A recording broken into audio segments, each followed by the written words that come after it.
Hi, Parkway Manor. Welcome back to some more of Dessert First. Today is Tuesday, June 2nd, and last time we read, some important things happened.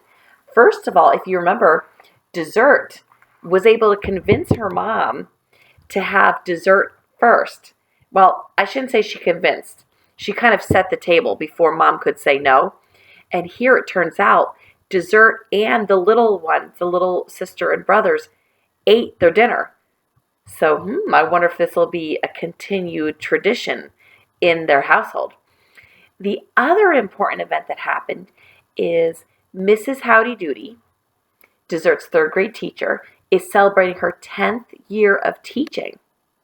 And in honor of that, they're having what's called a duty drive, a Howdy Doody drive. And what the children need to do, they need to sacrifice something they really like or really love. And in return, someone sponsors them with money. And of course, Dessert is not liking the idea of having to give up something that she loves. Now, any money that they raise, they're going to build a giant tree house for the kids at school. So Dessert is kind of torn. She really wants the tree house, but she doesn't want to give up something that she likes. So let's see what happens. Chapter 7, Brownies Baking.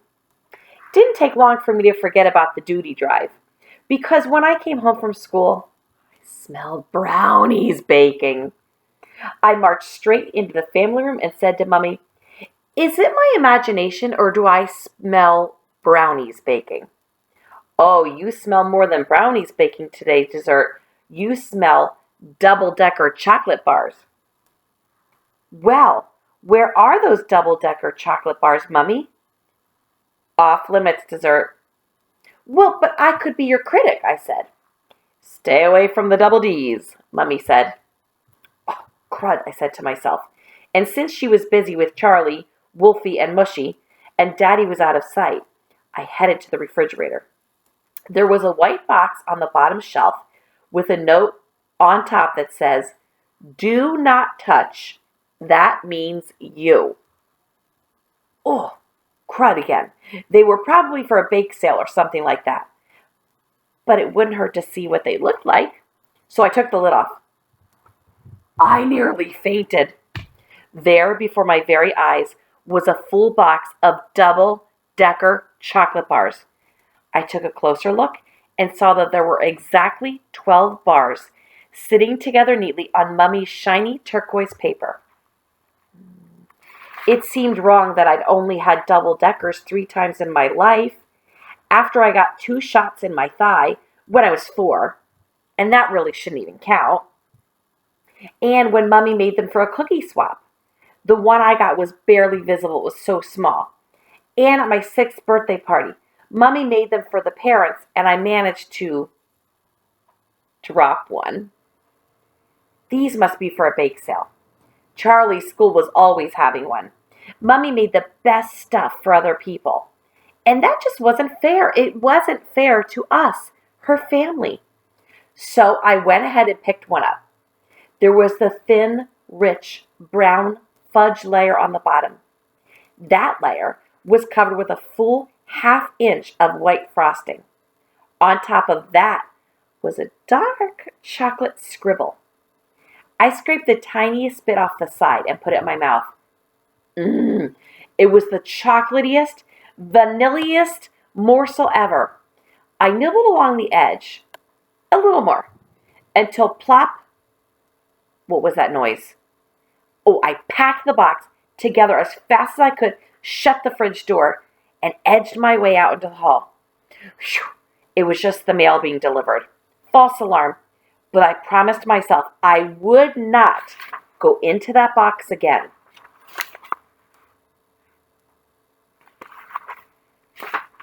Chunky saw me and he put his head down and his eyes up. That means he wants to play. So I patted my leg, opened the front door, and started chasing him. It felt good to be out of the house. I'll probably never know if it's because Chunky's chubby or just kind-hearted, but I almost always can catch him. We make a good team, him and me. Chapter 8, Precautions. I woke up the next day with a smile on my face. I could tell it was cold out because there was frost on my windows, but knowing there were double-deckers in the fridge put me in a good mood. Just like every morning, Wolfie started rattling his crib, which made Bushy start rattling his crib, which made Charlie wake up and start hollering, "Mommy! Mommy!" I headed downstairs to get my breakfast, but first I wanted to make sure that you couldn't tell that I'd been in the box of Double D's. Now, I knew I could trust Chunky to stand up if anybody was coming. He's a good guard dog. So I opened the fridge door. The box was still there, and it still had that sign on it. Nobody was coming, so I took off the lid to check on them. I could see the tooth marks from yesterday. Oh, if I got caught, that would just be plain bad news. So I decided to smooth over the tooth marks a little. Well, the more I smoothed, the worse it looked. Whoever saw it would know it was picked at. So I was going to have to eat it. Well, it was only one bar. There would still be 11 left. I stuck it in my mouth, and it was like eating a gooey, hard vanilla chocolate cookie cake for breakfast. It was wondrous. I shifted the box around a little, and it still looked full, so I felt pretty much okay. As a precautionary measure, I put 2 slices of bread in the toaster. My parents would be so glad that I was making my own breakfast. They would never know what I'd done. And as Daddy always says, I come from a good family, and I come from a food family. It was only natural that I'd want to sample the Double D's. I spread the toast with peanut butter and fed it to Chunky. He loves peanut butter.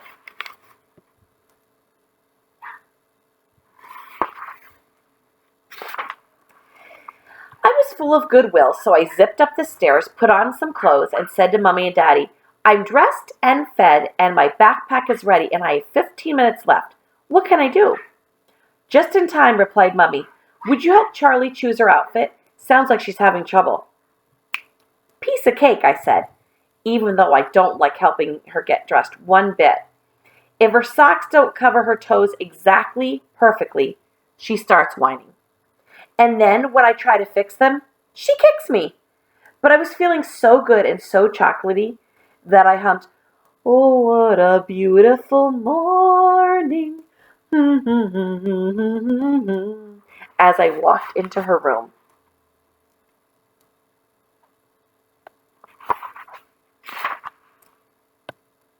We'll read one more chapter. Chapter 9, After School.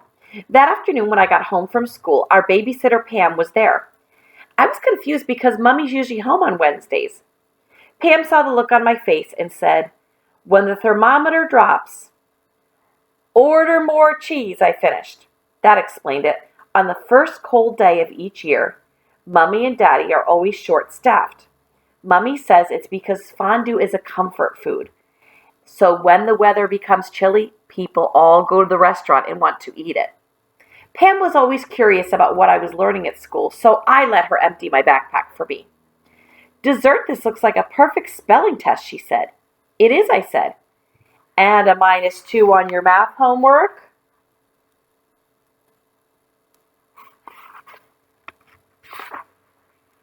"Uh-huh," I said. "Okay, let's see what you got wrong," she said. "Dessert? You left 2 blank." "Yeah, I know. I was trying to think of a worthy sacrifice." "A what?" "For the duty drive," I said. "I'm supposed to give up something I love so we can build a treehouse for the school." "Wait, isn't your teacher's name Duty?" "Yep. And I said this is her idea." I pulled the crumpled contract out of the front of my backpack and handed it to Pam. The phone rang. 100, said Pam. "Got it. Cool." Mummy and Daddy already had 100 covers at fondue. 100 hungry people were already there. They needed more sterno. Lots more cans of sterno.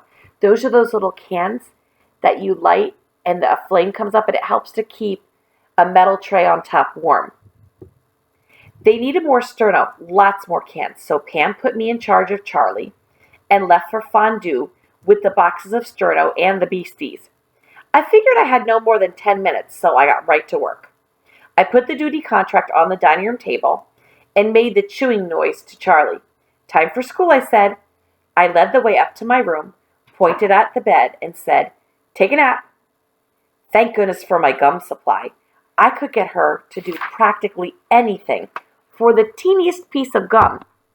I pulled back the comforter and she lay right down, still as a soldier. "Good work," I said. "I'll be right back. I have a meeting in the faculty room."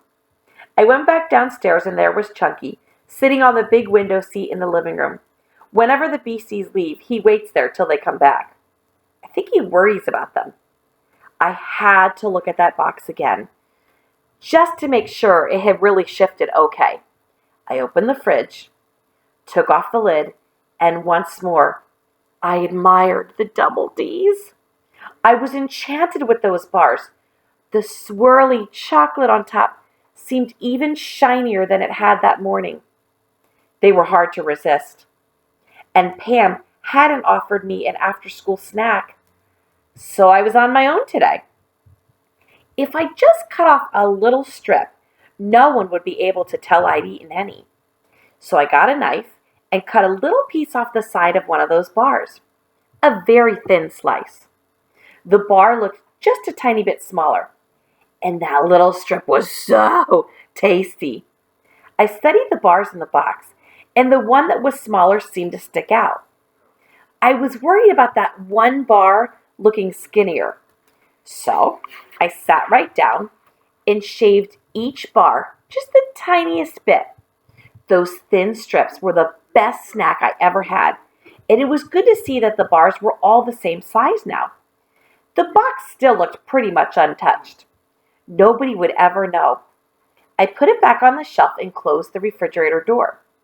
I washed the knife, put it away, and checked in the mirror to make sure there was no chocolate on my mouth.